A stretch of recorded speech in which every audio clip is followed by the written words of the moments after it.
I'd like to thank both the bride and the groom for choosing me, and what an honour it is for me to be standing in front of all you here today to sing Craig's praises.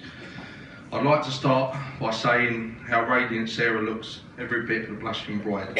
The bridesmaids all look beautiful, as do Jean and Jeanette. Loving hat, by the way. I'm also proud to be amongst such great ushers too. I never thought I'd see Craig get married. His kind of romantic night is the den under lights. I've known Craig since we were all 11 years old. I came in late to my first lesson, 7 PE, Miss Brooks music.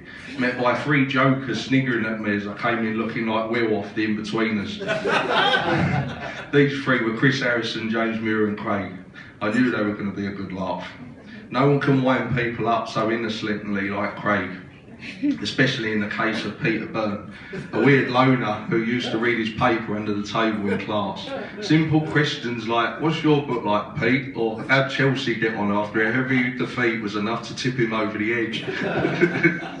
A couple of years with the nerds who had more interests in figures in maths books rather than figures in FHM. In year 9 I started knocking about with Craig and the rest of the boys who I now regard as my brothers.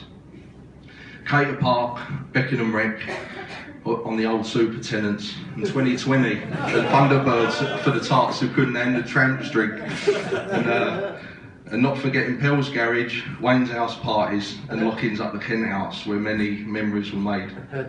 About a year or so ago, a picture of Craig appeared on Facebook from this era, with a can of Hildenbrauer Super in his hand. To which Sarah replied, Craig, what the hell is that in your hand? Here's that picture.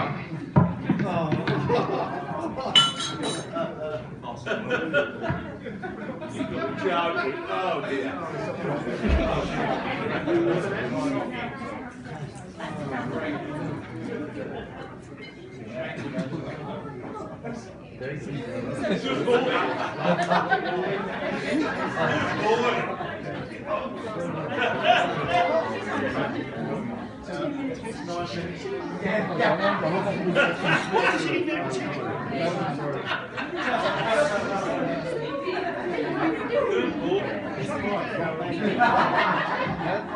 Craig's always liked to travel. He took off to Canada in 2000. He enjoyed it so much he spent another month over there. I remember his leaving do up Flatfoot Sam's, and Steve came down and got on it with us. 5 pints an hour until closing on a Wednesday. I don't think many of us made it into work the next day. That's Craig for you. He'll go anywhere where his mates are going. Even as a staunch Millwall fan, he would come to the Palace games with us all. His loyalties were tested to the full when Holmesdale stood in unison to tell the world how much they hated Millwall. Craig stayed seated with him shaking his head, just chuckling to himself. In 1998, Craig went YB for Justin and Adrian. He came back saying the place was the best and the tunes were banging. Their holiday tune that year was Stardust versus Madonna. Music sounds better on holiday. Hopefully you might hear that later. I think this is where Craig's love of clubbing started, as did his love of moving furniture about his mum's flat. While out shopping before going to Zante in 2002, we were in Bromley getting some clobber. But Craig warned me that his brother was out with his mates in Bromley the same day, and we couldn't be seen with a Madhouse bag. So we went to Baron John to buy just a belt and asked for the biggest bag so we could hide all the slide Madhouse gear in it. About an hour later we bumped into them. Alright boys, let's have a look then. They found a Madhouse burger and wind-ups ensued. Craig said, I need a drink, mate. And so we went to the pub for lunchtime brandy chasers. We went home to get changed for an evening at the Royston with Mike's family. But he was in a very bad way and he never made it back out. Craig always lived life to the full, with no expense spares. For instance, Camden Palace every Friday and Saturday in a cab there and back for about 2 years on the spot. Then during every night in Timogens at Bexley Heath, Craig met the love of his life, Sarah, and after a few dates you could tell it was serious.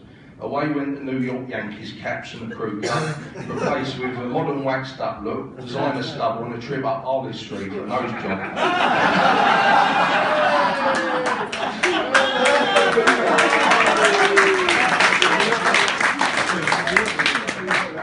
Peach and Moon Dance was swapped for romantic spa days and luxurious holiday destinations. In 2004, I dropped it on the boys that I was moving up to Leeds.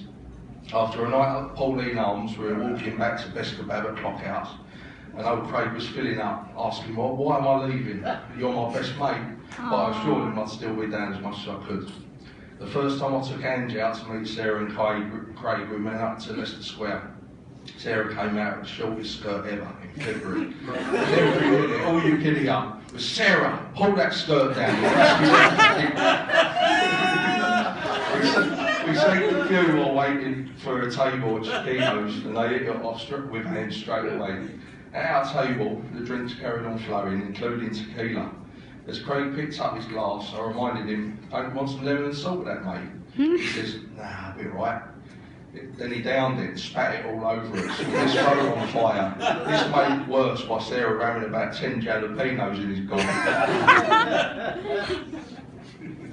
Craig has always enjoyed cooking. The amount of times I rung him up and he said, I'll ring you back. He said, I'm just in the middle of a flambe. But the best one, we were chatting while he was cooking, and mid-sentence he says, oh shit, he said, my custard's burning on the stove. We still have seen loads of each other, as distance is nothing for friendship. Thanks for Jean for always putting me up. Even if I still owe her a Jamie Oliver plate, I was smashing one trying to serve a kebab up after every night in Beckenham. One date sticks out for me when Craig and Sarah come up to Leeds for the first time. The kids were so excited. When they arrived, the kids went mental, smothering with kisses and cuddles only like my pals can. Within minutes, Craig had a gnat on his shoulders with her head nearly touching the ceiling. It was a lovely weekend with Uncle Craig and Auntie Sarah. That just showed me what great parents they're going to be. After tonight, I would like everyone to be upstanding and asking me in joining me to wish Craig and Sarah a toast. May they live long, laugh often, and love forever. Craig and Sarah. Craig and Sarah.